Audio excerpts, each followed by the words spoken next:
Hi, I'm Brooke, and I'm a junior day student from Great Falls. Most of the time, when I say I was weird when I was 14, people assume I'm talking about the way I acted or spoke, which is definitely not wrong. But what I'm talking about is how I thought about myself. I assumed, as I feel many kids and even adults do, that in order to be validated, to be liked, to be myself, I had to have the smoothest life, one where I faced no obstacles and did not experience the things I'm about to talk to you about. I thought my obstacles dragged me down, made me unlucky, and prevented me from achieving anything worthwhile. I'm far from perfect by any means, but that way of thinking was completely and utterly wrong, and I'm going to tell you how wrong it was. First, let's go back to where this thinking originated. My first big obstacle. I wasn't even school age, I was in preschool. After a pretty standard family trip to Disney, one second. After a pretty standard family trip to Disney, I started developing a stiff neck, a strawberry tongue, which is just really red, and a really bad rash. I was taken to loads of doctors and diagnosed with everything from strep throat to early onset juvenile arthritis. My mom, who noticed a change in me, her once happy kid who perked up at the sight of Webkins and American Girl dolls, now couldn't even lift her head off the pillow. As my symptoms progressed, my neck began to swell, my eyes got red, and my migraines began to hit a level 9 or 10 pain.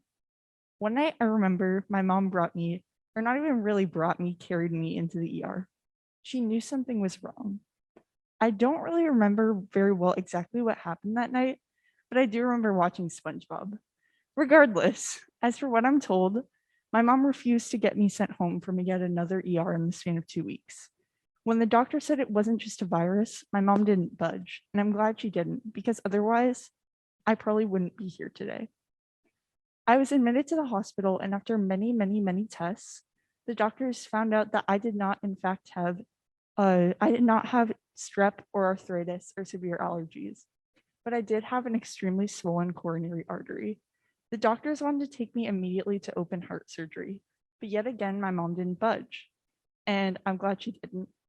After making a lot of calls, an expert finally came in and diagnosed me with Kawasaki disease. Raise your hand if you've heard of Kawasaki disease. Um, that's cool. In case you didn't know what Kawasaki disease was, and I wouldn't expect you to, it's a mysterious rare juvenile cardiac illness that is the leading cause of severe chronic heart disease in kids. So nothing really to do with motorcycles. Um, this is some of the symptoms, and then on the right, that's actually my rash. Um, and raise your hand if you've heard of COVID-19. Everyone, right? Keep that in the back of your mind. It'll come into play later. Kawasaki is a life-threatening illness, and if not caught within 10 days, most patients are left with severe heart malformations such as aneurysms, clots, strokes, or heart attacks, or all too often, death. Diagnosis is critical by day 5. I was on day 10. Most patients at this point are left with aforementioned severe damage, or are left with, quite frankly, on their deathbed. The way they treat Kawasaki is with IVIG, or immunoglobulin, basically other people's plasma.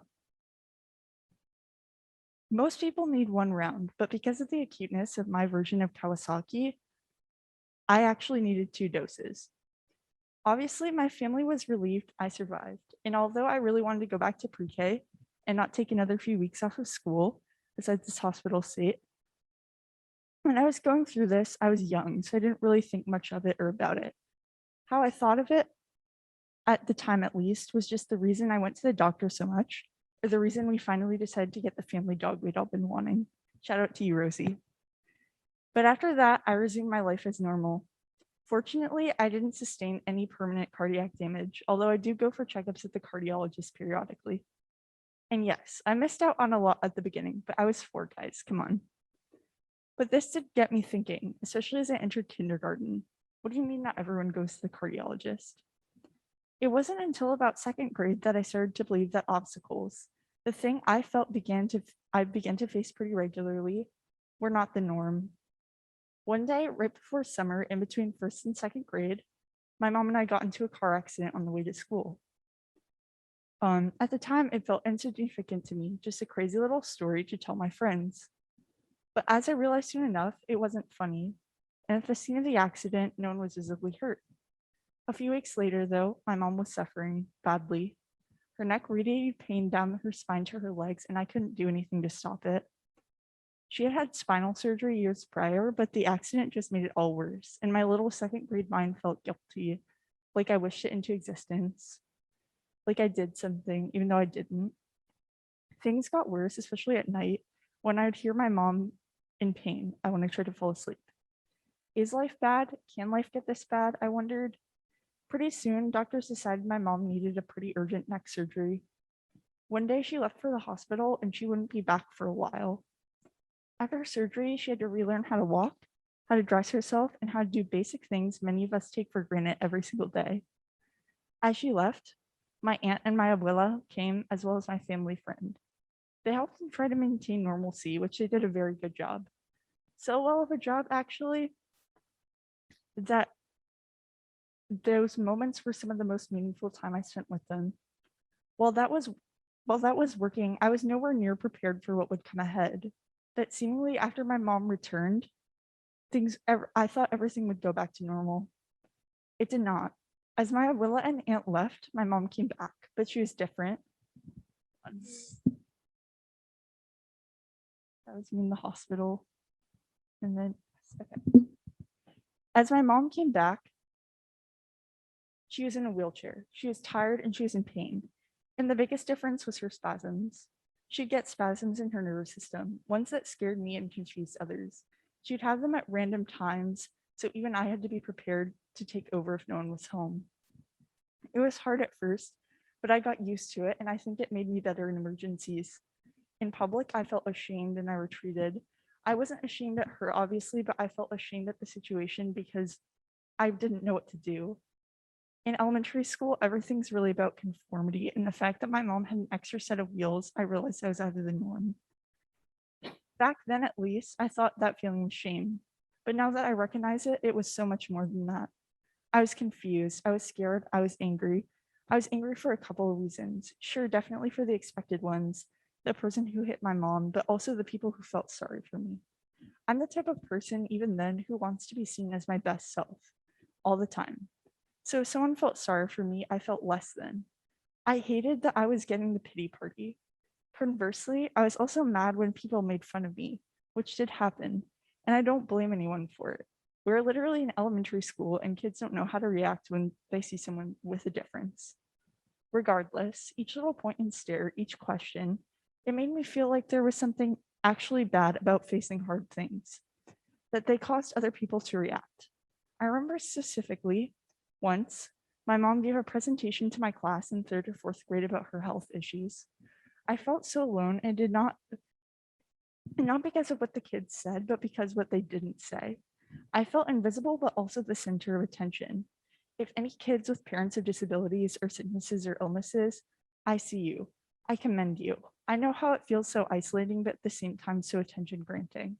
I see the work you do for your loved one, supporting them the best you can, even though you're a kid, being there for them and being a human service dog sometimes, ignoring their mood swings for medications, or being there when things are scary, confusing, or even a little bit shameful for them. Even a little bit. What didn't, when just as my peers were starting to accept it as a part of my life, things began to normalize and my mom began to heal. What didn't heal was my mindset. I started to feel the embarrassment ingrained. I feel like I had been through something but come out weaker than before. My mom did relearn how to walk and she no longer suffers from spasms. She worked so hard to get off her medications and she's honestly the best mom I could have had given the situation. From this point on, I thought of life differently. I thought that good things were just a short relief from the bad, the sad, and the draining. While all this was happening, I was struggling with my own battles, and with mental health specifically, I was mute. Basically, although I had a lot to say, sometimes my body just wouldn't let me say it. I was going through a lot. I'd view the happy times as just the calm before the storm until I was about 14, which brings me back to where I started. It wasn't until then, I think, that I was tired. I was tired of being so down on myself all the time. And I decided to lean on friends to help me to feel like myself again without obstacles. But instead of erasing them, I started sharing them. I was sharing with some friends around this time some of the things that had happened to me. And the weirdest thing happened. I laughed. And that shame disappeared. I started applying this tactic more places.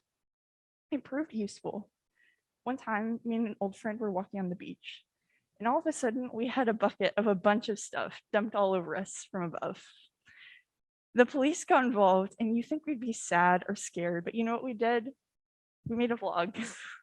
We treated it like no big deal, and we laughed a lot. And I'm not saying we don't take things seriously, but we do. But we knew we were strong. We knew we had it, and we knew we had the confidence to laugh about it. And I still carry that with me today as one of my turning points. With small, niche, insignificant obstacles or simply crazy events, like falling into a storm drain, which did happen, but bigger events like the car accident, like Kawasaki, were still hard for me to embrace. I realized it wasn't my obstacles weighing me down, it was my lack of confidence, my lack of ownership over my story. It took a lot of work, but I decided I didn't want to erase, I didn't want to suppress who I was as a person. I definitely didn't joke about the bigger obstacles like I did with the storm drain, but I still owned up to them. It didn't happen overnight, but eventually the weight was lifted. It finally clicked one day. I remember one time that the brother of one of those closest to me had no idea I even had a history of heart disease. My instinct was to go on the defense. You got a problem with that? I joked. But then I stopped. I think that's what solidified it for me. That not everything about a heart event makes your life more negative. It just helps you appreciate the positive. Today I realize I got through Kawasaki.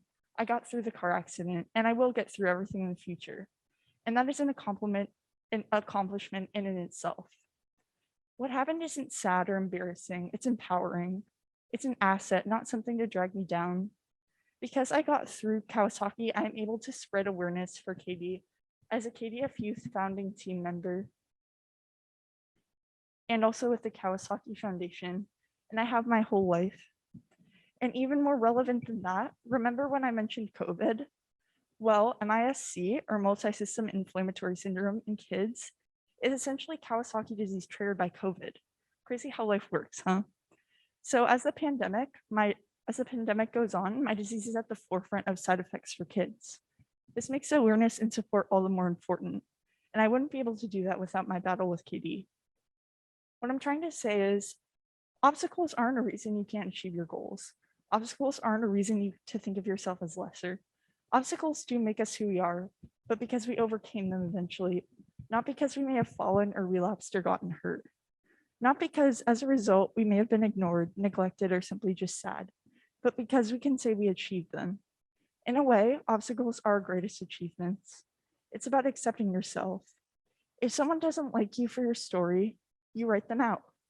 And I know you will face obstacles in the future, I'm sure of it, and younger me used to be really ashamed of it. But now I'm not afraid. Well, maybe I am a little, but I guess you could say I'm prepared. And don't get me wrong, I didn't realize this out of nowhere.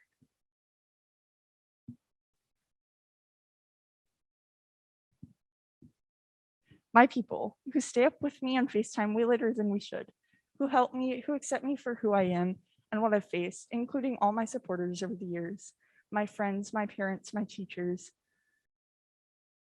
who taught me to laugh about hard times, that so kindly let me sleep over at their house, and so many more who have supported me over the years and through hard times, many of which who are here today.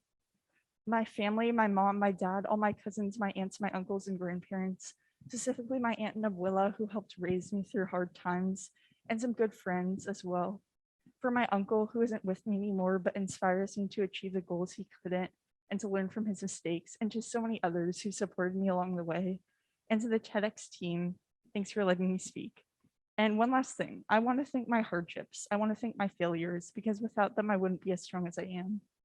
If there's anything you take away from my talk, whatever you may be, whatever obstacles you may face, know that you're not victims of your obstacles, but a product of your own bravery. I who speaks to you today have had hardships and downfalls. Our obstacles may define us, they shape us, but they make us stronger. Instead of being afraid, own up to your failures and view them as accomplishments. Don't be afraid to let people help you realize that. Let people in, Let others say what they may. If they call you things like the sick kid, the quiet kid, We'll scrap those and prove that you're the strong kid, the brave kid, the kind kid, the survivor kid. Live your life. Be yourself and embrace your story. Break expectations. Defy odds. I believe in you. Oh, and this is for Eliza. Thanks for coming to my TED Talk.